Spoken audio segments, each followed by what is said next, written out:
సంభవామి యుగే యుగే.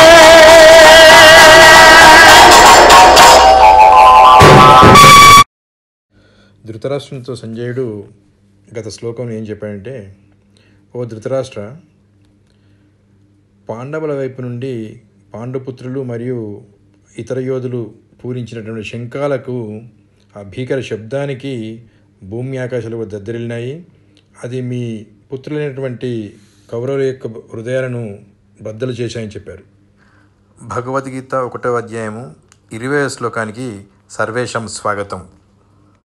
అథ వ్యవస్థితాన్ దృష్ట్వా ధార్తరాష్ట్రాన్ కపిధ్వజః ప్రవృత్తే శస్త్ర సంపాతే ధనురుద్యమ్య పాండవః.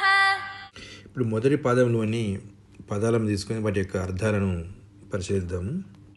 అద అంటే తర్వాత, వ్యవస్థితాన్ అంటే అక్కడ నిలిచి ఉన్నటువంటి, స్థాన్ అంటే స్థలంలో ఒక పద్ధతి ప్రకారం నిలిచి ఉన్నటువంటి, దృష్ట్వా అంటే పశ్యతి చూడడం, దృష్ట్వ అంటే చూచిన తర్వాత చూచి, ధార్త రాష్ట్రాన్ అంటే ధృతరాష్ట్రుని యొక్క పుత్రులను, ధృతరాష్ట్రుడు అంటే ధృతరాష్ట్రుడు, ధార్త రాష్ట్రుడు అంటే వారి యొక్క పుత్రులు అంటే కౌరవులు.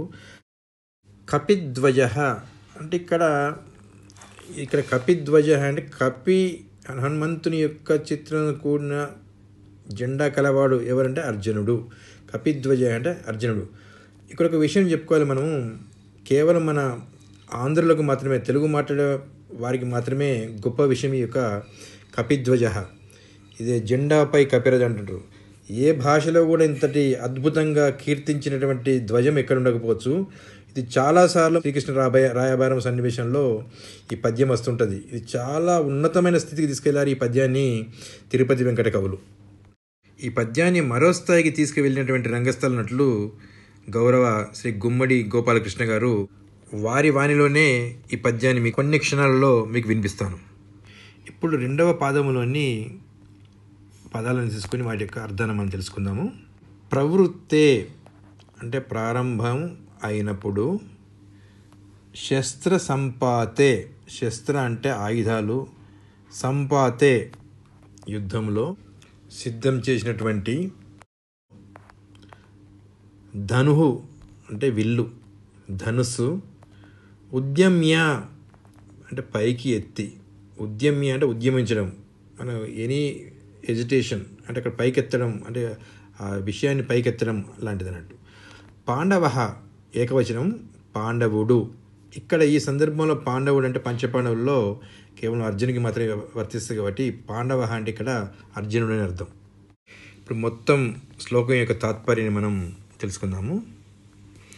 ఆ తర్వాత ధృతరాష్ట్రుని పుత్రులు యుద్ధానికి సిద్ధంగా నిలబడ్డారు. హనుమంతుని జెండాతో ఉన్న అర్జునుడు యుద్ధం ప్రారంభమవుతుందని తెలుసుకొని తన విల్లును పైకి ఎత్తాడు. ఇంతకుముందే మీకు ప్రామిస్ చేసినట్టు ఇప్పుడు జెండాపై కపిరాజు పద్యాన్ని మనం ఆలకిద్దాము. ఒకవేళ ఈ వీడియో కనుక మీకు నచ్చినట్టయితే మీ మిత్రులకు, బంధుమిత్రులకు, ఇతర గ్రూప్స్కి కూడా షేర్ చేయగలరు. నిక్కముగా సంధికి అంగీకరింపవేని, కురుక్షేత్ర మహాసంగ్రామమే అనివార్యంబగునేని, రాబో కురుక్షేత్ర మహాసంగ్రామంబున మా మధ్యమ పాండు అని పరాక్రమంబును చిత్రీకరించుచున్నాడను సావధానముగా ఆకర్షించును. జెండాపై కపిరాజు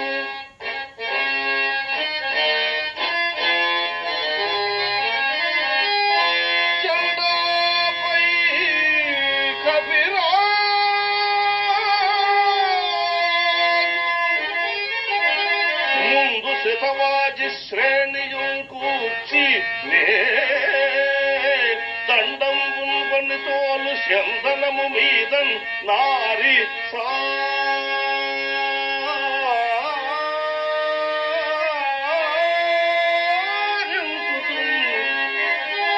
సాండీవము ధరించి పల్గునుడు మూకం చెండుతున్నప్పుడు